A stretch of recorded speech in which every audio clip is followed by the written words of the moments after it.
Perfect. Good enough for me. Actually, you can go to the next. Even better. Yeah, and we should orient this. You know, this. Yeah. How are they depleted? Okay. They're saying needs to be constantly session. Okay. Let them pile up. Rust and how it is. Does anybody use this? No.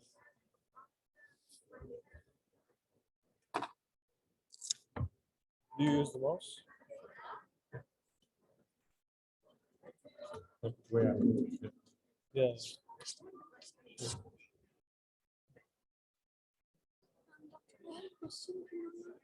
No, I don't like it.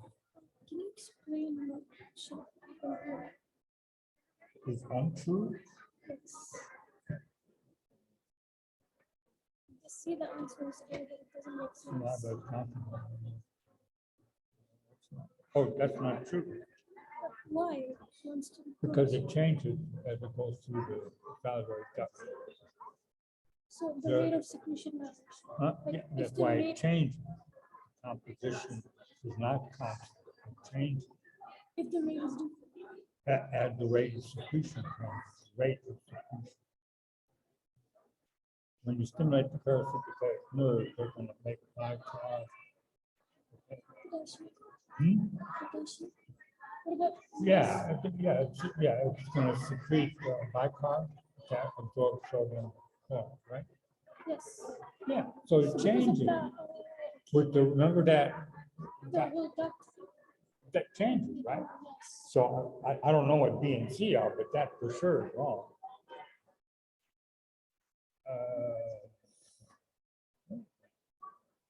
I thought the parotid, at rest. Maybe, because the parotid It's gland. untrue. Which one, B? No, which one is untrue? If this Hey. one is wrong, then B and C should be correct. Say the Buccal. So I think they're all like, well, they Buccal, unconditioned. I don't know where you guys get this stuff. Online. Books. Okay, so I get. I this. just stopped at the first one. I said, that doesn't make sense. Yeah. Thank you. Yeah.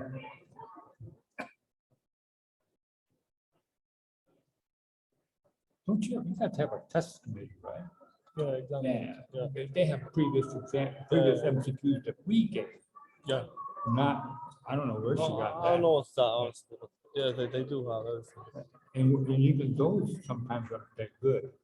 Because when we do a computer analysis, you know, some of these questions are, Yeah. we never make mistakes, of course.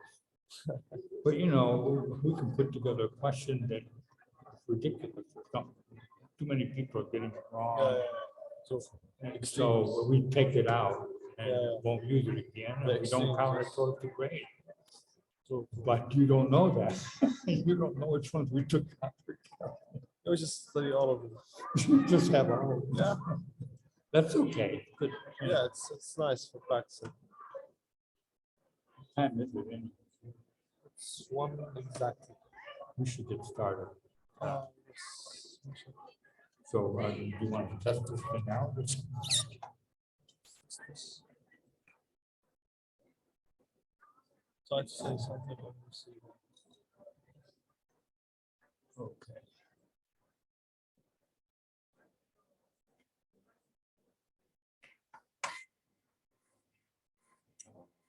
Nice.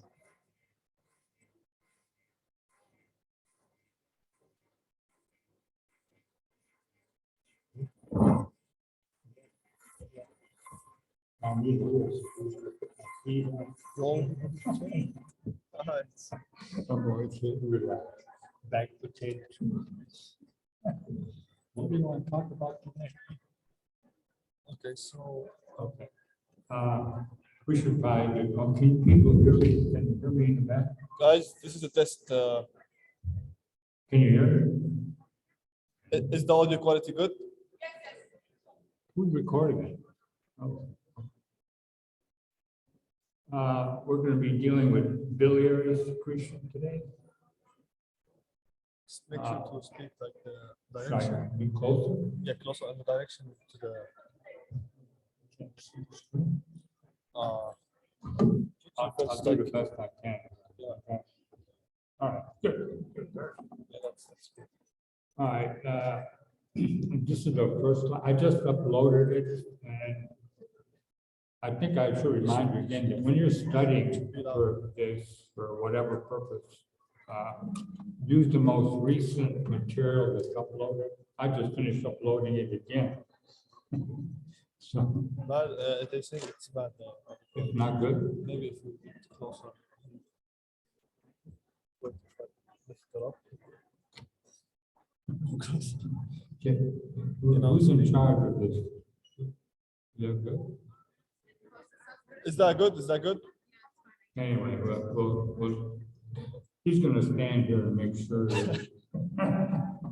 Yeah. All right. Yeah, anyway, speak. They make it speak. Say They something. can't hear? They think it's good. Good, Is it good? okay. The audio quality. All right, I Good, think that's cool. outstanding, outstanding. Wow. Okay. Anyway, Bile this is kind of outlines what's going to be going on here. Thank you. And we have, these are hepatocytes, and these canaliculi or canals or something, they are the blind end beginning of the biliary tract. Okay? And these are formed by fusion of the apical membranes of the hepatocyte. Here. But the hepatocytes secrete the bile, and they primarily do so by secreting conjugated bile acid. We'll cover this again, and that's followed by water. So you get this aqueous solution of bile acid.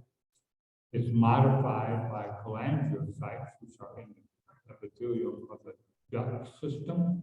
Okay. And it's similar to, we've had this kind of stuff before. The pancreas, remember the national secretion, ductal modification. So we're doing it again. Okay, salivary secretion, same kind of thing. And then the material goes down duct system, and some of it enters into the gallbladder. And then during a meal, you can discharge the bile into the duodenum by contracting the gallbladder, and you also relax the sphincter of Oddi. Otherwise, it's not going to go anywhere. Right? You have to open up that sphincter. And then in the duodenum, get this, we'll deal with this tomorrow, I believe. Bile acids are going to play an important role in lipid digestion and absorption. They emulsify the lipids, make the lipid droplets much smaller, increase the surface area, so pancreatic lipase can act at the water lipid interface. And then the end products are solubilized in micelles, okay, so that you can transport or ferry these lipid material to the epithelium for absorption.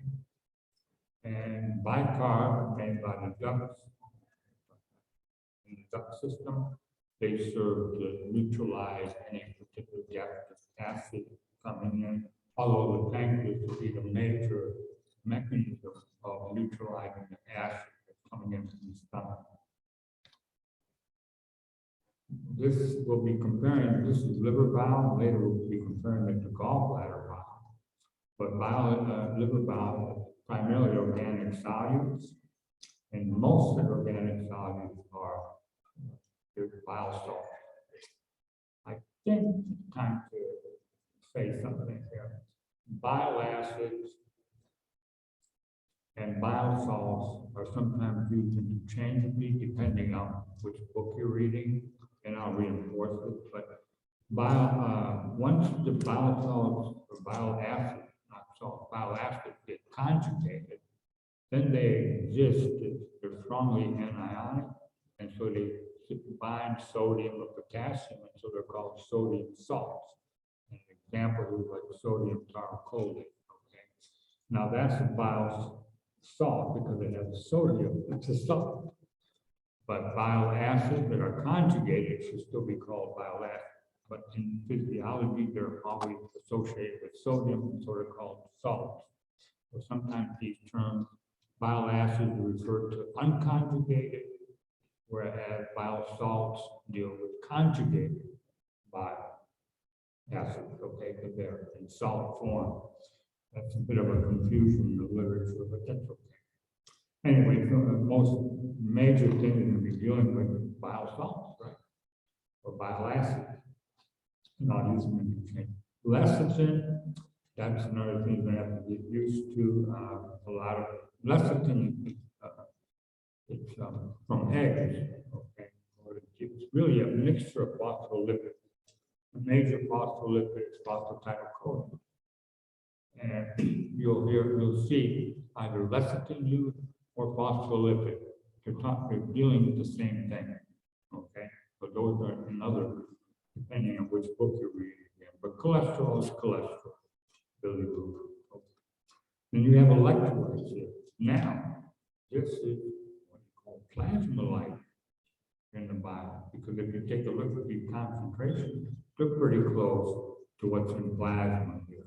Sodium was 140 or something. Here you got 145 milliequivalents, right? Okay, so it's pretty close to what's in plasma. And bicarb is the only one that's slightly higher, around 20 here, usually slightly higher, which gives it more alkaline pH, if you will. Okay, that's pretty good. I have notes. We'll deal a little bit with bile salts. They are synthesized by hepatocytes. De novo means from scratch or from the beginning, but they start with cholesterol, okay? And this would be cholesterol, it's a steroid. And steroids are notorious for being lipid soluble, hydrophobic, if you will. They don't like water, they're lipophilic, okay?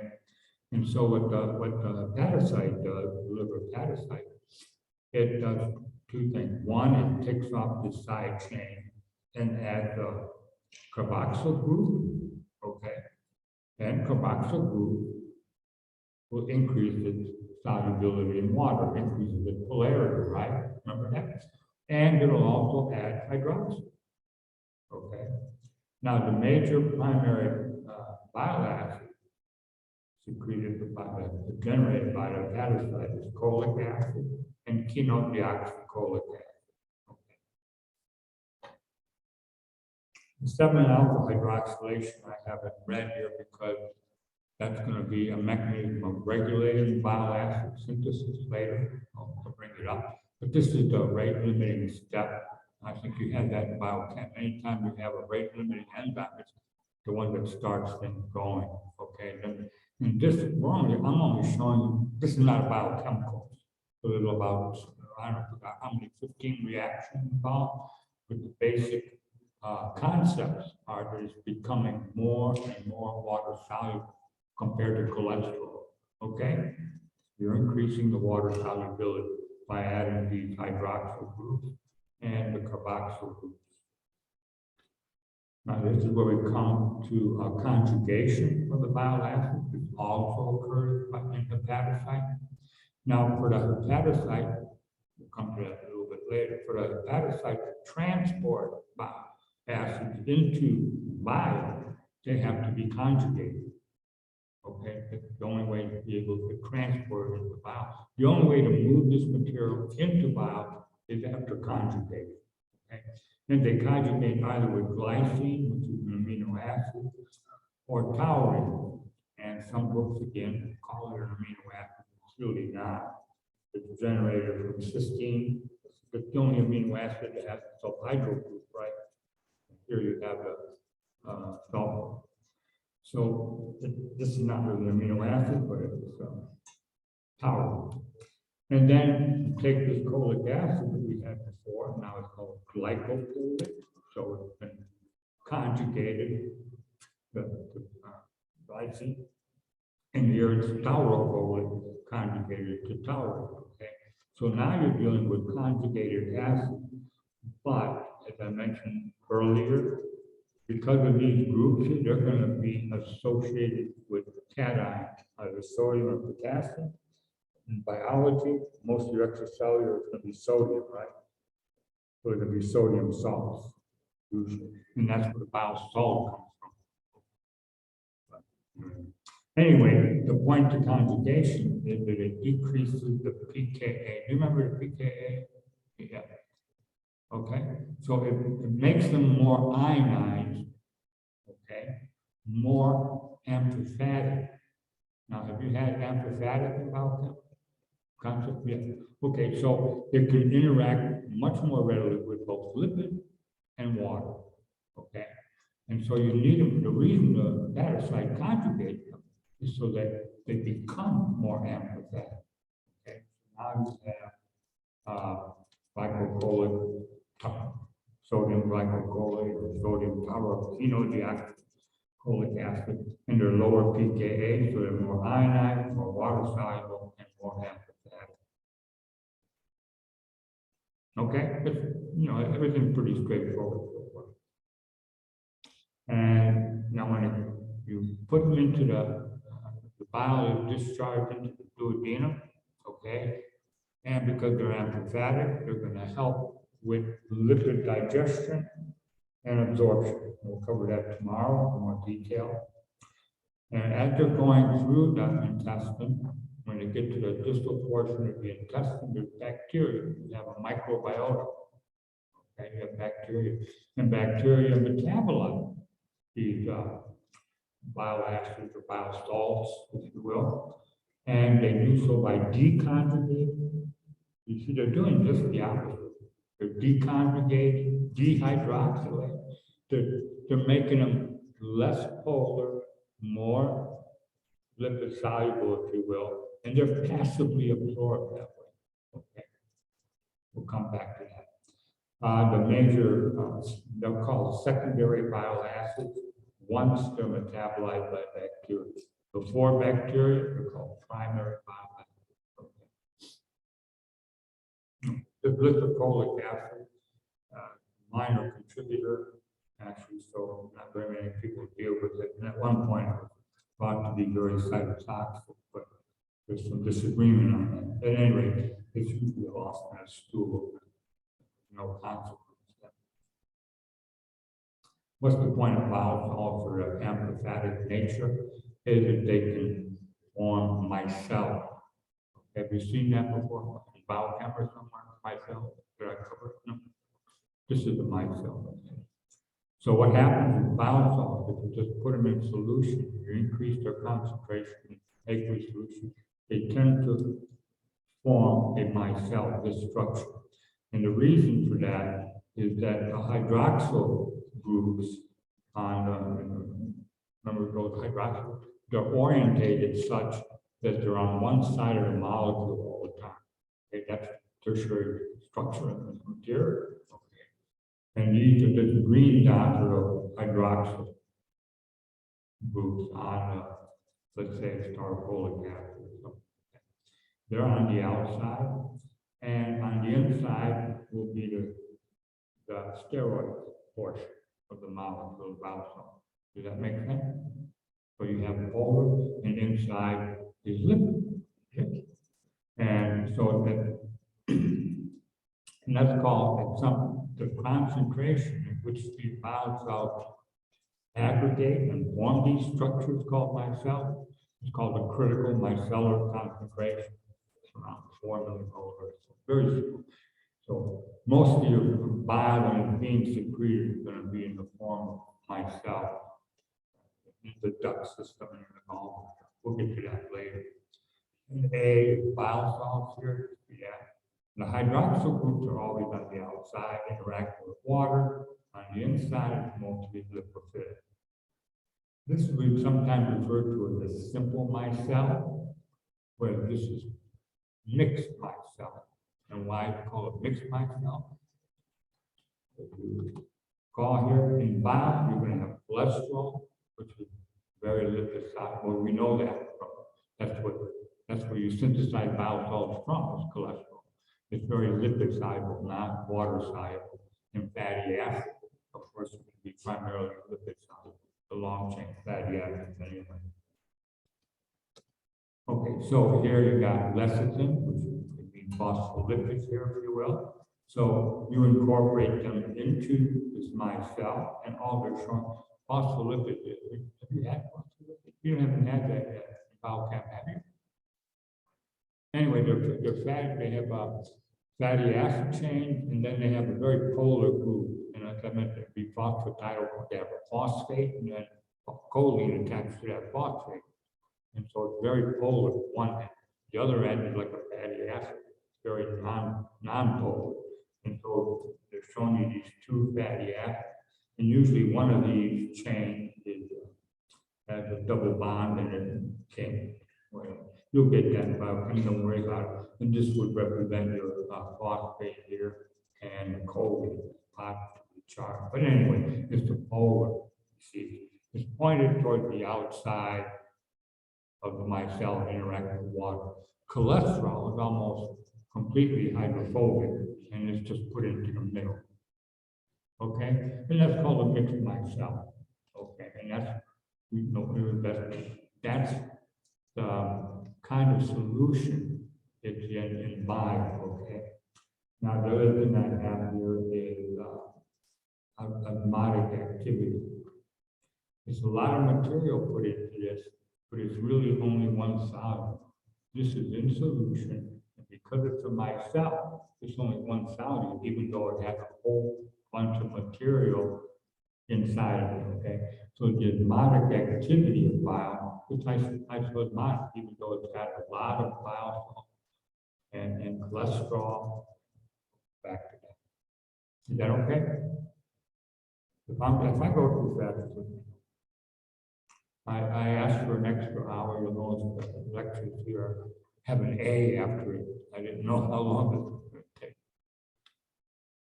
Okay, I mentioned before the hepatocyte, and this little view of canaliculi here, and this would be a sinusoid. This is a cartoon of the same thing, and we're going to be looking at the hepatocyte secretion of bile. It's not going to get away without transporters.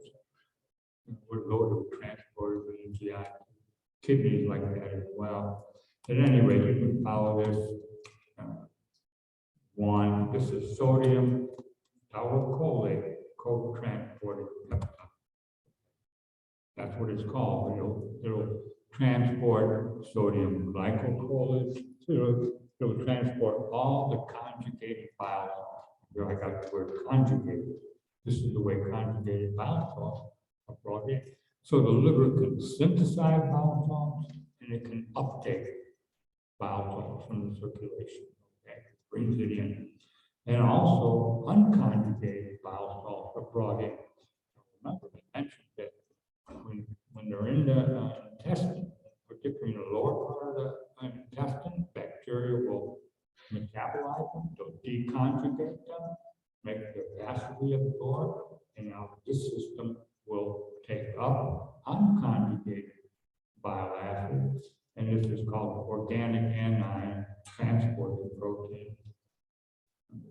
Anyway, it's actually an exchanger, and you're moving an anion, so you're moving anion in the other direction, more than likely bicarbonate, but there's other anions you can use as well. So don't worry about it, just know these things. And then BSCP. Now, when you import unconjugated bile acid, the hepatocyte conjugate it, because the only way to secrete them is if they're conjugated.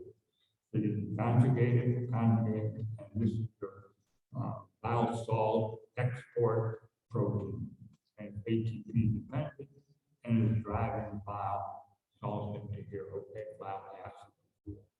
You see, it's interchange, but they're conjugated, but they're called bile acid, but usually they'll have a sodium attached once they're in here, they're called bile salts.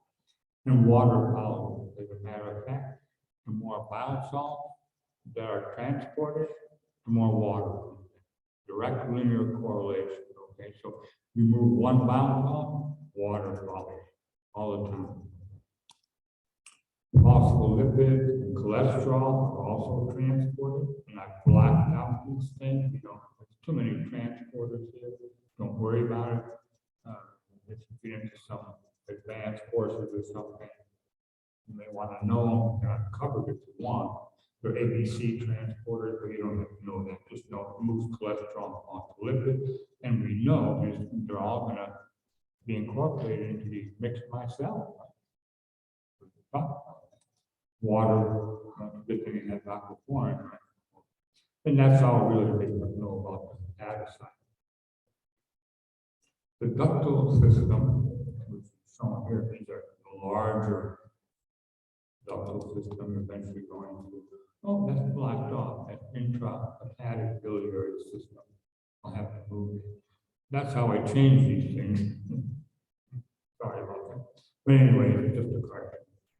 Now you knew this one you should be fairly familiar with already. You know that the ductal system is going to modify the secretion generated by hepatocytes. Secretion, you can uncover underneath here, and you'll find VIP written as well. Okay, and I got an email about this. And remember, secretin and VIP are from the same family of peptides, and they do this very similar thing, secretin and VIP. But anyway, secretin is the major player here, and it's actually acting as a hormone, if you will. And it comes from remember, from the duodenum, it responds to acid. Okay. Anyway, it activates cyclic AMP and the favorite channel, CFTR, fuel your exchanger. Remember that? You've had this before, right? It's not new. The same thing you had before in the pancreas. Very similar to the pancreas. And so now you know this is called an anion exchanger. Don't worry about the two, the anion exchange. And it exchanges chloride for bicarbonate. And we mentioned that it's going to be alkaline. Okay. Now to run this system, you need chloride. So when you need chloride, almost invariably, these cells are going to bring in a lot of chloride, and the favorite transport route is one that moves two chloride, one sodium, one potassium. So once you sort of learn, you should be becoming almost automatic. You don't have to memorize it, put it together. And you need bicarb, so they have a sodium bicarb co-transporter, and we got that in the stomach. That's the way they move bicarb into the mucus cells to generate that bicarbonate gradient, okay? And the rest is water, okay? Sodium. Okay, pretty straightforward. You can read that. Okay. I'm only looking at the people up front, and if they go like this, I go, okay. If somebody in the back doesn't understand it. Okay, now, this is pretty straightforward, just physical principles. I wish we had cardiovascular, but fluid moves through pipes or ducts based on pressure gradients. Okay, very simple. So once you start secreting these bile salts, water is following, you have what they call a secretory pressure. You're moving water, pushing, you're creating a pressure, okay? And so when bile is coming down the duct system, it has a choice. It can go here, straight down to the duodenum, or it can go to this accessory organ, the gallbladder. All right. And here they show a dashed line, like an accommodation, if you will. And we're dealing here between meals. I wish that would go away. But between meals. Okay. So what's happening is the sphincter of Oddi is closed. All right. So pressure is going up here. The bile would like to go here, but it can't. It can't overcome the pressure of a closed sphincter. And so it's basically diverted to the gallbladder. Okay. So 75% between meals, 75% of the bile secreted by the hepatocytes up here is channeled to the gallbladder. Okay, it just simply accommodates the fluid. Okay, there is periodic opening of the sphincter of Oddi, and guess when it occurs? It occurs during migrating motility complexes. Okay, the things coming down, sphincter of Oddi open. We had that with the pancreas as well. The pancreatic enzyme enter, and about maybe 25% of the total bile acid secreted will enter between meals. Okay, so there's always some bile salts and pancreatic enzymes in kind, but most of it is preferentially moved into the gallbladder. And here you don't have to note, I'll never ask a question on that, but there's estimates of the pressure in the sphincter. Humans, 10, 20 millimeters of mercury. So the secretory pressures have to overcome that pressure to move into the duodenum. And fortunately, the sphincter of Oddi can relax after meal. We'll get to that later. What does the gallbladder do with all this? The gallbladder isn't simply a storage vessel. It actually concentrates the bile. Showing you underlying bile salts, these are major players for us, and it goes up sixfold, and that's shown here. And it does so by absorbing primarily sodium chloride and water. That's pretty easy to remember, right? I'll show you the transporter. We'll get them again and again. But here in red are the bile salts, and this is over time.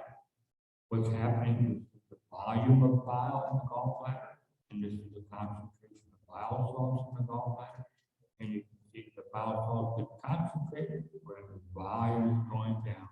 Okay. So in the previous slide, you're going to secrete, I probably didn't give you a number, but let's say if you secrete about a liter and a half of bile. This gallbladder can only hold about 50 mils of bile. Okay. So as this bile is coming in, it gets concentrated, so the volume keeps going down, and you don't get a big balloon of a gallbladder. Okay. It's concentrated. Now, there's drawbacks to that. Okay. Now, you're also concentrating cholesterol. Okay. 3 times, almost 10 times. Fatty acids are getting concentrated. Phospholipids are, so you're concentrating all these organisms. And but fortunately, because you're also concentrating bile acids, they keep forming mixed micelles. Okay. So basically, even though it's concentrated, it's still isotonic. It still stays isotonic to the plant because of micelle. Is that okay? Now, what's the point of all this? There's also another red here, pH 6.5. We're going to be getting to gallstones later, and most of the cholesterol gallstones, but also calcium. Calcium can precipitate out and combine with the bilirubin, for example, calcium bilirubin, and they can form stones as well. Anything that can precipitate out into a hollow organ system like this called a stone. You'll get the same thing in the kidney. If something precipitates out when the urine is being formed, we're going to have kidney stone. I don't know if you've ever heard of that or not, but the only way to pass them is through urine, and it's quite painful if people have to pass them. Anyway, gallbladder is the same kind of concept. You have to keep this material solubilized. You can't let it come out of solution, okay? And that's what bile salts do. Calcium, and here the cholesterol maintaining solution, because the cholesterol is responsible for about 90% of gallstones. Most of your gallstones are cholesterol based, because cholesterol precipitates out. Okay. Is that okay? Pretty good. There's notes as well. This is with the gallbladder, the gallbladder epithelium. This might be new, and you did it again. At the end of this week, we'll talk about electrolytes in water. But this is in general, and I mentioned you absorb sodium chloride. Well, the reason, the mechanism in the GI tract for sodium chloride absorption is coupling of two exchanges. One is your sodium hydrogen exchange. Remember, if you're exchanging, it's the same cation for cation or anion for anion. Which you've got your sodium hydrogen exchanger, anion exchanger, chloride bicarbonate. The net result, what you have is you have sodium chloride, right? And this is how the GI tract will absorb sodium chloride. You don't absorb sodium and chloride at the contraction. These two processes, they're coupled. This is referred to as electroneutral sodium chloride absorption. In the kidney, it might be a little different, but it's very common. Come across this more and more. No, you don't have to memorize it, but I'm going to repeat it again 2 or 3 times as we go through this electroneutral sodium chloride. But this is the first place we encounter it right now in the gallbladder. And of course, you have to move chloride out. So, water follows through aquaporin, and this is the key part here. We have sodium hydrogen exchange, so protons coming here, chloride bicarb exchange for bicarb. These two, you end up with carbonic acid, you end up with water and CO2, right? So in essence, you're not really doing anything here in terms of pH. But we mentioned that bile is acidified, gallbladder bile, during the concentration process, okay? And the reason for that is that, yes, these two are coupled, and there's an excess of sodium hydrogen exchange. That's all. It's in the notes. But basically, I couldn't draw another one in here. It was too crowded. So I'm just making a statement that there's more sodium hydrogen exchange than there are chloride bicarb. So you acidify.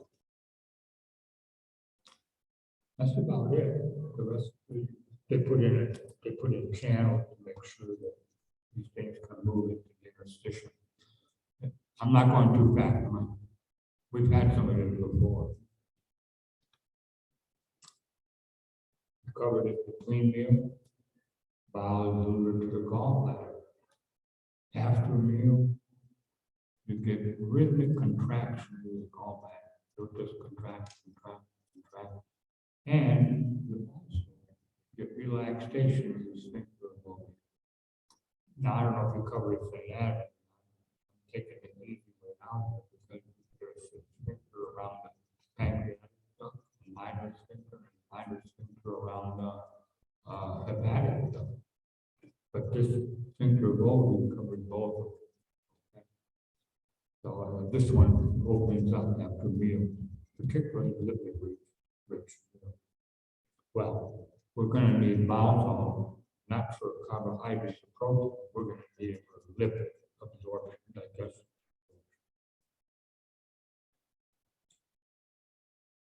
A little bit about bile salt pool. You have a very small bile salt pool. As I mentioned, hepatocyte. I only showed you a couple of steps just to make a concept, a point that taking something very lipophilic and making it more hydrophilic by taking cholesterol and moving it into a bile salt, but there's a lot of enzymatic steps, regulatory enzymes involved. So you're taking cholesterol here, making bile acid, and you're making around 600 milligrams a day. Okay. And that's how much you excrete. You excrete 6 milligrams a day.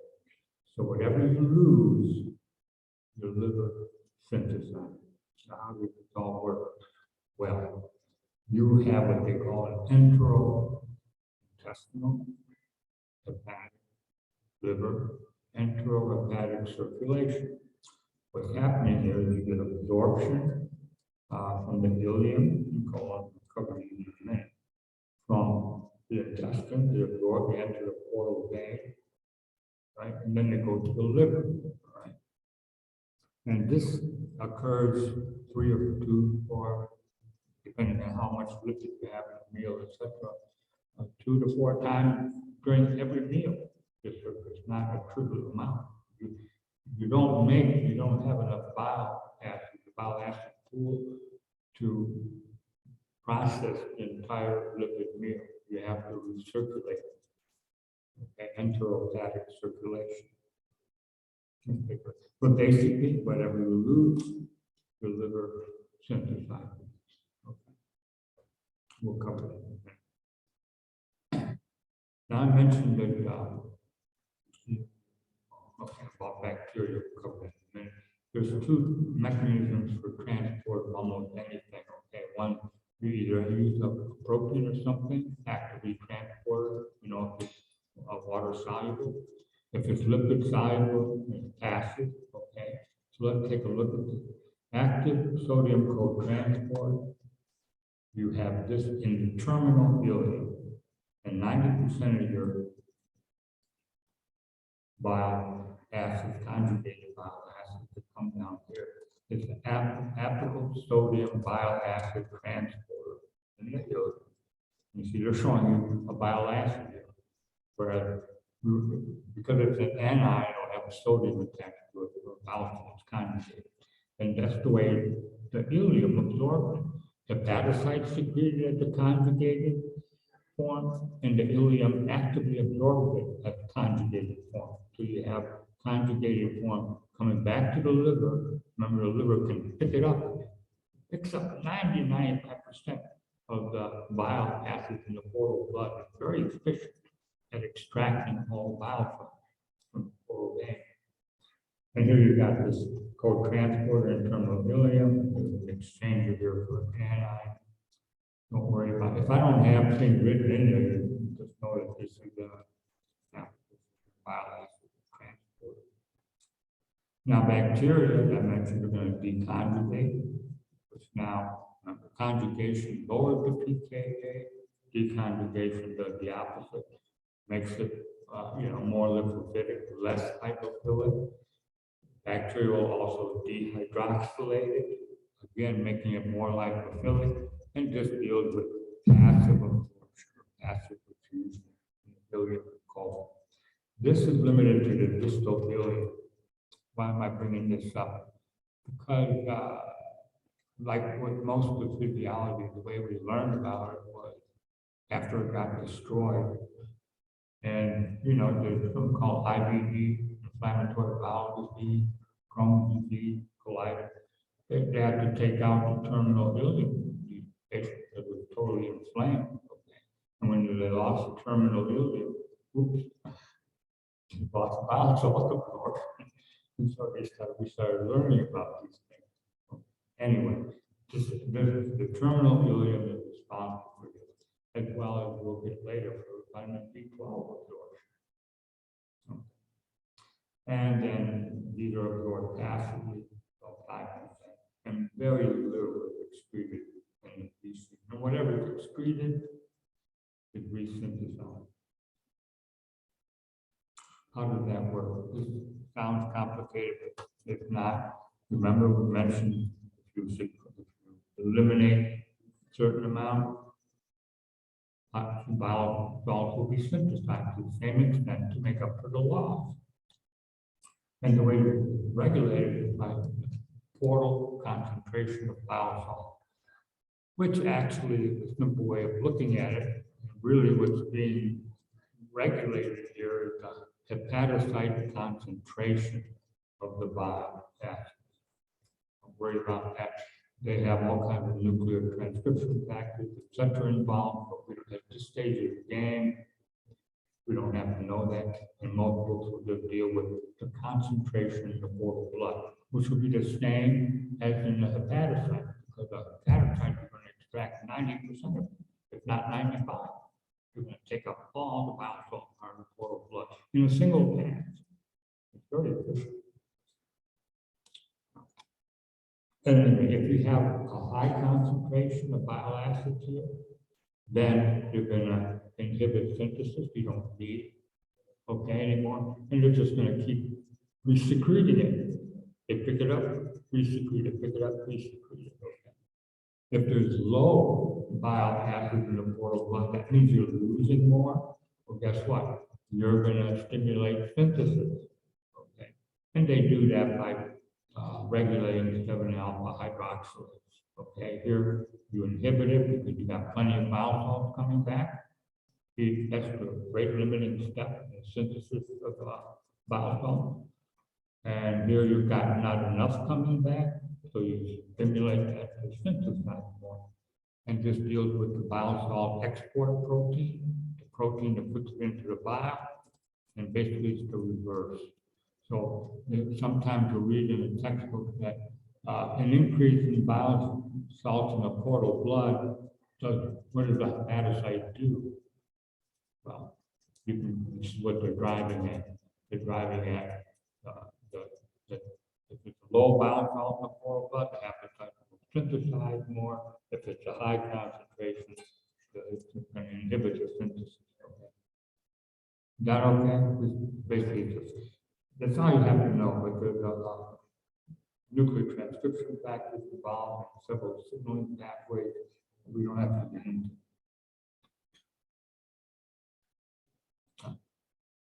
This is taken from a Burns and Levy textbook, 2008.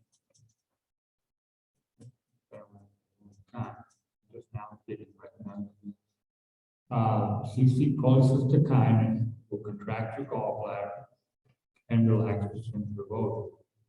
Well, it didn't make sense for a while, but let's take a look at it. We know that these refer to lipids. Lipids are going to be a major stimuli for secretion of cholecystokinin protein as well, but lipids are primary major one. And the micelles from the duodenum, remember that lipids coming in? Cholecystokinin can be secreted. Now, there are receptors for CCK involved, and CCK used in large concentration will contract smooth muscle. So, yeah, you can get gallbladder contraction. What's the time? How do you dilate or open up the sphincter of Oddi? That's been solved now. The major mechanism by which all this happens is through a neural pathway. And we talked about it in the pancreas. Remember, CCK release, it activates afferent. Sorry about that. Goes up, and efferent vagal comes down. That's called a vagal, right? Are we okay for time? We're running out of time. I don't know. We're okay for time? Keep going. Let me know when the break time comes. All right, so anyway, it's called a vagal, right? And this is the major mechanism because with the vagal, you can come down here and you release nitric oxide VIP, which dilates the muscle. Okay, so it's going to relax. Does that make sense? We call it cystokinin. They couldn't explain how the sphincter of Oddi relaxed. So this is a major mechanism.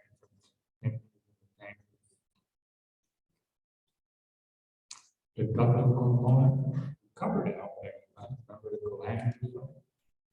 If it's acidified, secretion is going to act through CFTR, fueling the anion exchanger, and you have bicarb coming in. So both of them. We're actually pretty close to the end. If you want to push through, we'll be done in about 10 minutes. Okay. I don't know what time it is. I don't have no way for me to tell. I didn't know how long this would take. Okay, let's look at this. Phases. Remember that's cephalic, gastric, intestinal phases.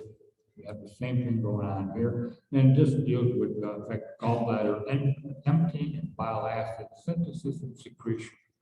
And again, I don't know if we have to really memorize this table. We can kind of put it together already from what we've been talking about. All right. Taste, smell of food, the cephalic. There's only one choice here. It's got to be the vagus covering that. Okay. And what does the vagus do? You have acetylcholine or you have VIP nitric oxide. Okay, when you get down to the neuron. So acetylcholine is going to contract the gallbladder, relax the sphincter of Oddi, you have VIP, nitric oxide, right? All right, gastric, it's not chemical. Remember, gastric bait usually, aside from gastric acid secretion, to peptide and things like that for acid, we usually with meals, distension is going to activate it, and we covered that as well in the stomach. It's a major distension, and that works through a vagal reflex as well. Remember that? Okay, so you got acetylcholine, going to cause gallbladder contraction. That's a tough one to remember. Okay, intestinal. Now I'm bringing up fat digestion. Mostly it's going to be lipids. You're going to get CCK release, but it's going to work through a reflex, a vagal reflex. Gallbladder empty. Yep, gallbladder contraction. For the gallbladder too empty, you have to relax the sphincter of Oddi. You can put all this together. You don't have to, as long as you know the anatomy, what's going on. Now, if you have acid in the duodenum, secretion release, well, just cover that. Secretion's gonna turn on CFTR, the anion exchange goes on. You've got bicarb being secreted, alkaline bile. Absorption of bile acid in the distal part of the ileum, more bile acids coming up, more decreased synthesis, increased secretion. Now, the interdigestive period after the meal is going away, all of this reverses. You got low rate of bile coming back, the system goes back to resting kind of thing. And you got increased bile acid synthesis. Is that okay? You have it all, right? And you see, when you first look at this, you go, you want me to memorize it?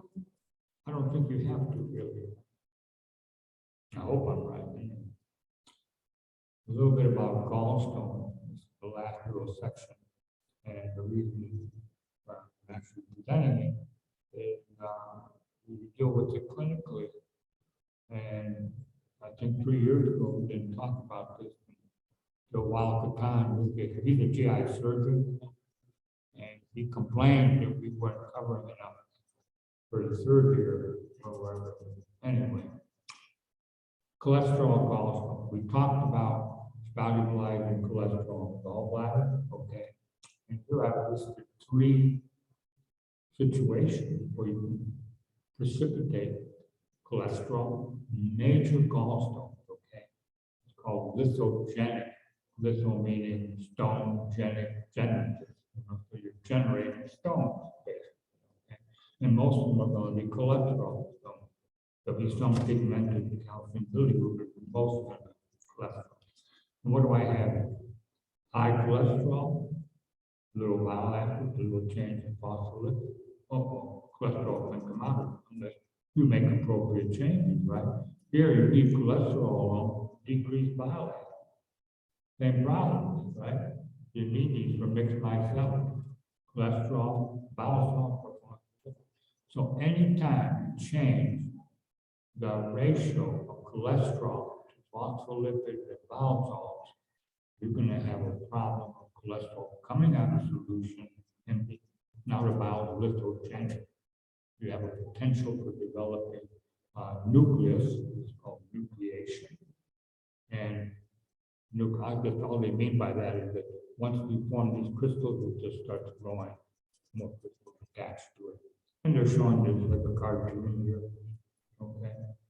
And supersaturation is another term where it's not exactly crystals yet, but it's supersaturation. You know what supersaturation is? Like when you heat a solution, more will go in, but there's a tendency for it to come out of solution, just change things like lower the temperature. So the supersaturated is still in there, but it's at a critical level where it can come out of solution. And there's mucus that facilitates it. If you have the gallbladder and the gallbladder has mucus gland, which keeps mucus and that can precipitate. It just attaches. And these little crystals form, the mucus will attach and help you form a stone. Another cause is hypomotility. If you leave that bile in the gallbladder too long, This is gonna cause supersaturation, right? All right. Then it's a matter of terminology. Microstone, you look at aggregate, then you have a gallbladder, okay?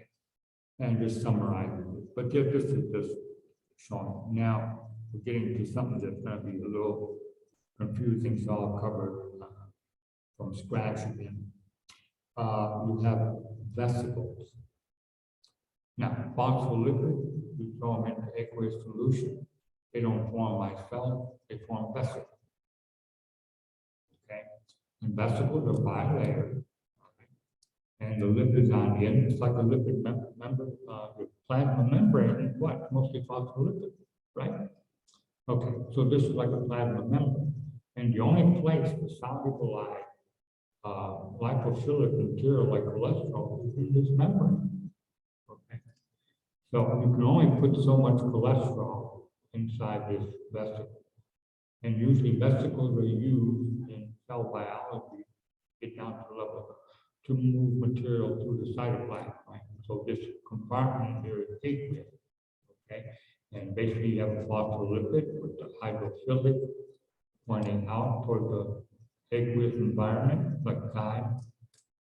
And internal is also aqueous, okay? Whereas in biotol myself, we saw that it makes it like a spherical thing, where the cholesterol can go inside, okay? Just increase the size of this a little bit. So cholesterol is embedded inside this lipid thing. And of course, mixed micelles contain phospholipid along with the biotol, okay? So, I'm trying to make this easy possible.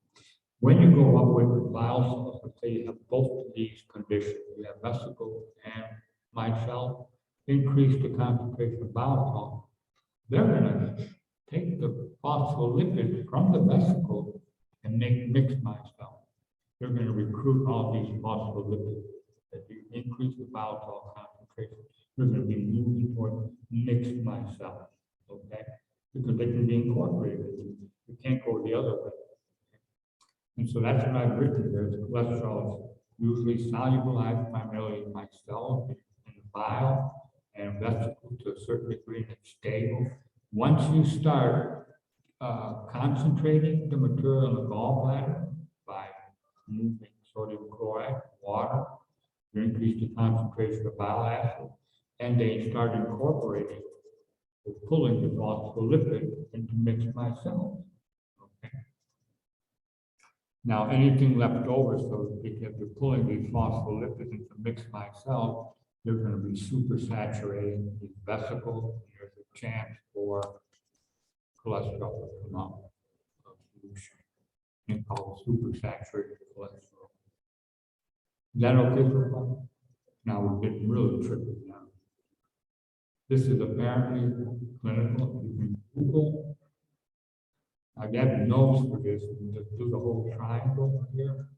But it's called Admirand's triangle. It's red. Just Google it, and you'll get information on this, okay? If it's still not clear, or just email me. But these are called cholesterol crystallization pathways, okay? These are the mechanisms by which you can predict that a person will develop stones. All right, and it's used clinically sometimes to decide whether to do a cholecystectomy, and taking out the gallbladder. You do that real easy, let it snip gone. But anyway, here what you're dealing with is triangular coordinates.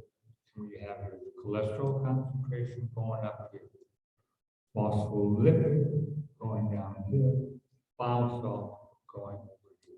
Other triangles will just say lecithin here, but we know what they mean, right?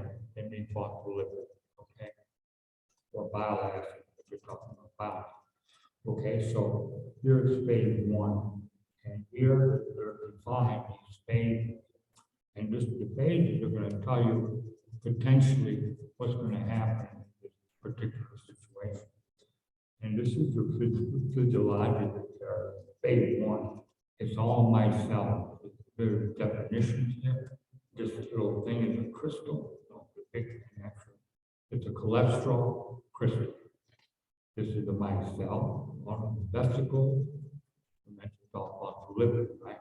So in phase one, blacked out by the arrow here, that's normally where you go. Everything is fine. It's in a micellar form, osmotic, no osmotic activity, isotonic, everything is fine. And this, now you can move around here. We go to phase two here. You notice they've added a vesicle now. So what's going to happen? What's happening here? Bile salt concentration has gone down. Is that right? It's gone down. You're increasing phospholipid concentration high. Well, guess what you're going to have? You're going to have vesicle, right? Here, you had a high bile salt concentration, right? And high phospholipids are all in mixed micelles. Right? So now you're having micellar. Okay, that's pretty cool. Now they have this dotted line and you have phase three. So do I cover that? Yeah, phase three. So what's happening here is, yep, you still have micelle, and because you have high bile salt, and you got reasonable amount of phospholipids, but now as you're increasing cholesterol, it can come out of solution, right? That's all they're trying to tell you.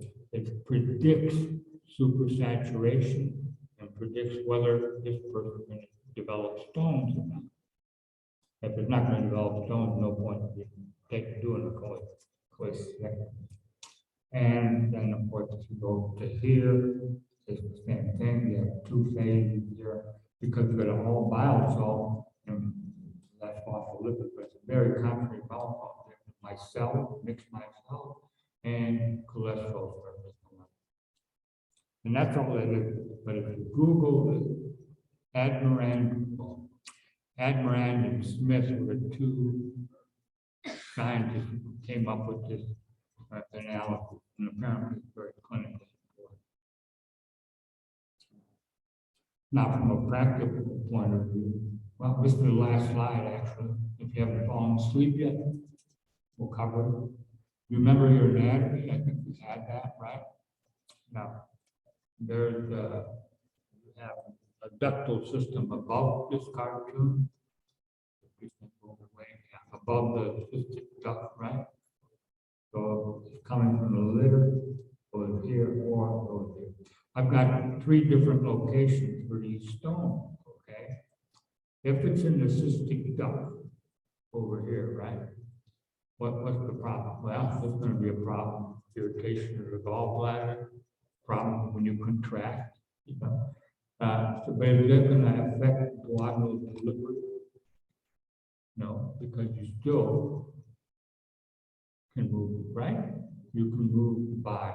Is it going to affect the pancreatic secretion? No, not a problem. Okay. Now, if the stone is trapped here, the common bile duct. Oh, by the way, consequently, they call it sludge. You have to remember the mucus and the. If you're not able to empty this gallbladder in the cystic duct, right? Super concentrated becomes the sludge, and you could eventually get inflammation here. Okay, obviously, this is a good reason to pull out the gallbladder. And sludge and inflammation. You know that itis means inflammation, right? Yeah. Okay, if it's in a common bile duct, then you have to move in there with bile salt. You can have lipid malabsorption. We'll cover that. The importance of bile salts tomorrow. Pancreatic enzyme, not okay, but bile salts still going to be a problem with lipids, okay, but it's not going to be a problem with sugar, protein. They don't need the bile salts, right? And here I'm bringing up steatorrhea. All that simply means is fat in the stool. It doesn't necessarily mean there's water in this. There's fat in the stool. Very easily recognized by patients because of the odor. They're not nasty. Obstructive jaundice, you haven't had that. But, jaundice is the yellowing of the sclera of the eye, from the skin to the back up for biliary. And because you block this common bile duct, you get backup of bilirubin as well, not just bile, so you get jaundice.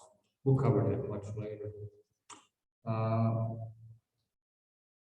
Here, in the sphincter of Oddi, now you've affected the pancreatic enzymes as well.